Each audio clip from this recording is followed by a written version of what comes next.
আসসালামু আলাইকুম। কেমন আছেন আপনারা সবাই? আশা করছি সবাই অনেক অনেক ভালো আছে।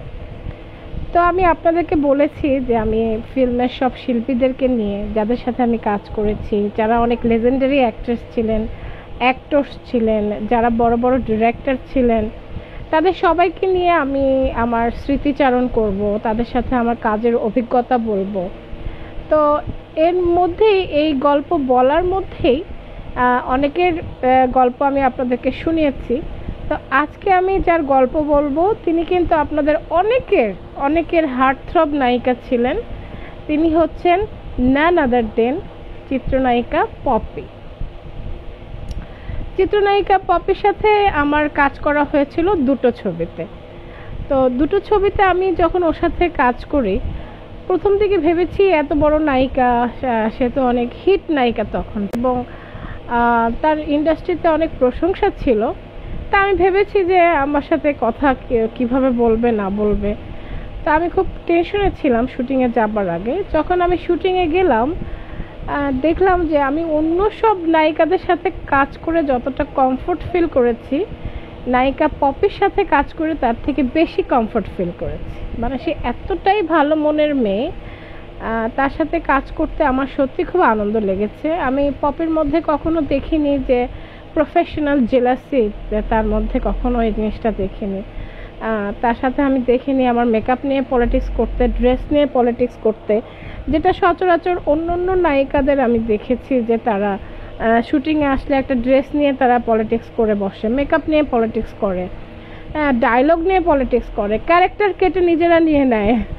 এরকম অনেক কাহিনীর সম্মুখীন আমি হয়েছি।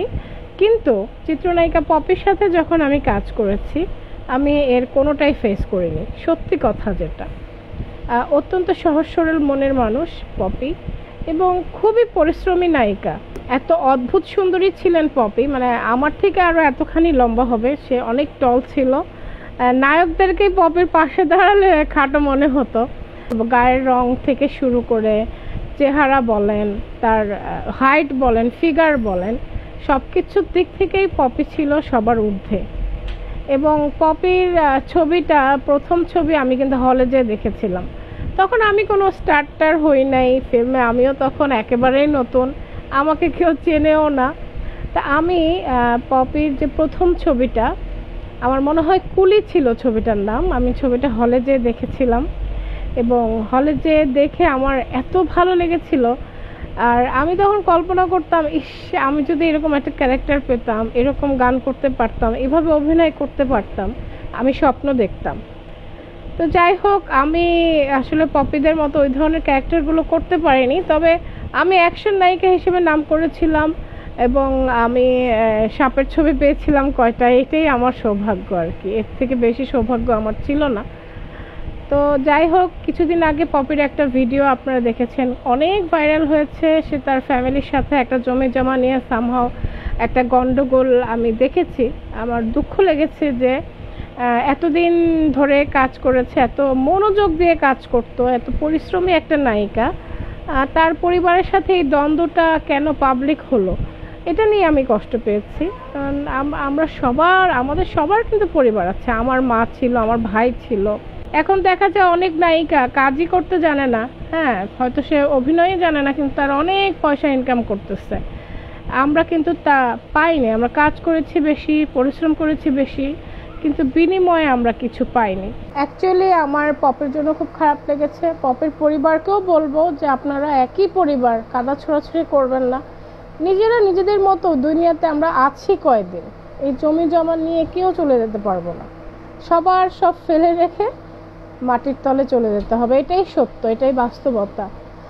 তাই এইগুলো নিয়ে আসলে বিরোধ করে, আর বাহিরের মানুষরা এসব নিয়ে অনেক অনেক অনেক কথা বলে। তা আমি বলবো যে পপি যেরকম একটা ভালো মনের মানুষ, আমি পপির মাকে, আন্টিকেও দেখেছি, উনিও খুব ভালো মনের মানুষ। আমার মনে আছে আমি দীপজল ভাইদের সাথে একটা ছবিতে, ওনার প্রোডাকশন হাউসে একটা ছবি করেছিলাম। ওই ছবিতে লাস্টের দৃশ্যে আমি মারা যাই, মানে ক্যারেক্টারটা আমার ওরকম ছিল। মান্না ভাই ছিলেন নায়ক। তো অ্যাকচুয়ালি মান্না ভাইকে সেভ করতে যেয়ে আমি মারা যাই। ওখানে পপিও থাকে। তো আমার ওই শরীরে অনেক কাদা মাটি ধুলোবালি লেগে গিয়েছিল। হ্যাঁ, তো আমি মেকআপ রুমে গিয়েছি, ওখানে দেখলাম যে ওয়াশরুম বন্ধ। অনেকক্ষণ এই কাদা মাটি নিয়ে দাঁড়িয়েছিলাম। তখন আন্টির আমাকে দেখে ওনার এত মায়া লাগলো আমার জন্য, উনি দৌড়ে এসে একটা টাওয়েল নিয়ে আসলেন এবং উনি বললেন যে তুমি হাত মুখ ধুয়ে এটা দিয়ে মুছো। তো আন্টির সেই ভালোবাসাটা আমার মনে আছে, আমাকে খুব আদর করতেন। তো ওনাদের মধ্যে কেন এই গ্যাঞ্জামটা বেঁধে গেল জানি না। অ্যাকচুয়ালি পপির কিছু কথা সত্যি, যেরকম পপি বলেছিল যে নায়িকাদের একটা সময় কিন্তু কাজ আর থাকে না। এখন কিন্তু আমাদের মূলত আমাদের কাজ করার মতো কোনো প্ল্যাটফর্মই নাই। হ্যাঁ, আপনারা অনেকেই বলেন যে আপনি কেন ওয়েব সিরিজে কাজ করছেন না।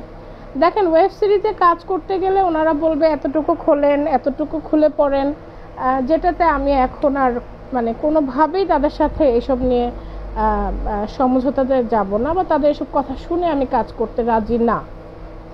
দ্বিতীয়ত, নাটকে কাজ করতে গেলে বা সিনেমায় কাজ করতে গেলে হয়তো ড্রেসের স্বাধীনতা সেখানে আমি এখন পাবো, কিন্তু দেখা যাবে যে ওনারা আমাকে একদিনে 7 দিনের কাজ করায় নেবে, একদিনে ওনারা 10 দিনের কাজ করায় নেবে, এবং যখন আমি বলবো যে আমি এখন এত কাজ করতে পারবো না, তারা হাতে পায়ে ধরবে আর বলবে আজকে ম্যাডাম ফেঁসে গেছি, আজকের মধ্যে একটু করে দেন, আমি বিপদে পড়ে গেছি। পরে দেখা যাবে যে তাদের এই বিপদ রক্ষা করতে যেয়ে আমি অসুস্থ হয়ে পড়ছি, যার জন্য আমি ওই কাজগুলো এখন করছি না। আর এর কারণে পপিও হয়তো কাজ করছে না, সে এখন সংসার নিয়ে ব্যস্ত আছে। সবাই পপিকে দোয়া করবেন, সে অনেক ভালো মনের মেয়ে, সে যেন তার সংসার নিয়ে তার সন্তানকে নিয়ে অনেক ভালো থাকে আর পারিবারিক ঝামেলা থেকে যেন সে মুক্তি পায়। সবাইকে অনেক অনেক ধন্যবাদ। আসসালামু আলাইকুম।